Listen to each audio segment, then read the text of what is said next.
আসসালামু আলাইকুম রহমতুল্লাহ বরকাতু।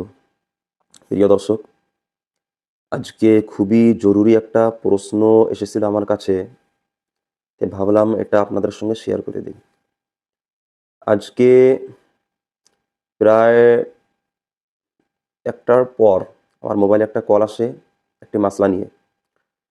মাসলাটি হলো যে এক ব্যক্তি তার রেশন কার্ড অন্য এক ব্যক্তির কাছে বন্দুক রাখতে চায় ১৫,০০০ টাকাতে, এবং সেই রেশনওয়ালার যেটা রেশন রয়েছে মান্থলি, সেই রেশনটা সেই ব্যক্তি খাবে যার কাছ থেকে আর কি টাকাটা নেওয়া হবে।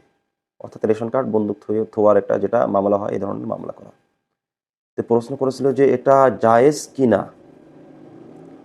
প্রিয় দর্শক, আমি এটা প্রথমে জানতাম না যে রেশন কার্ডও এভাবে বন্দুক রেখে তার থেকে আর কি রেশন খাওয়া হয়, বন্দুক নিয়ে রেশন খাওয়া হয়।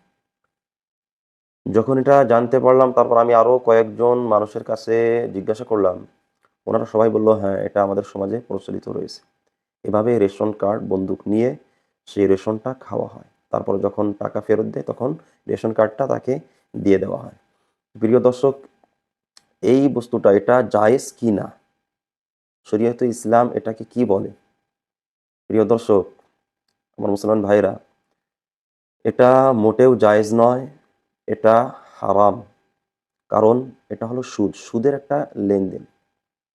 সুদ এটা উসুলের ভিতরে রয়েছে যে কুল্লু কারদিন জাররা নাফআন ফাহুয়া রিবান হারাম, এবং হাদিসের ভিতরে রয়েছে যে যেই কর্জের উপর থেকে কোনো ধরনের লাভ নেওয়া হয় সেটা সুদ হয়ে যায়।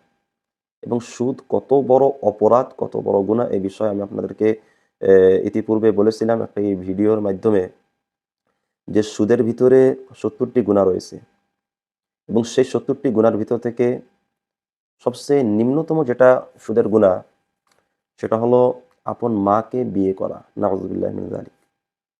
প্রিয় দর্শক, যেনারা অজ্ঞাত অবস্থায় এ ধরনের মামলা করছেন, সুদের মামলা, অর্থাৎ এই কার্ড নিয়ে হোক বা যে কোনো বস্তু নিয়ে হোক বন্দুক রেখে তার উপর থেকে এ লাভ নেওয়া, এটা একদমই ছেড়ে দিবেন। কারণ সুদ এটা, আর সুদ হলো জঘন্য একটা অপরাধ।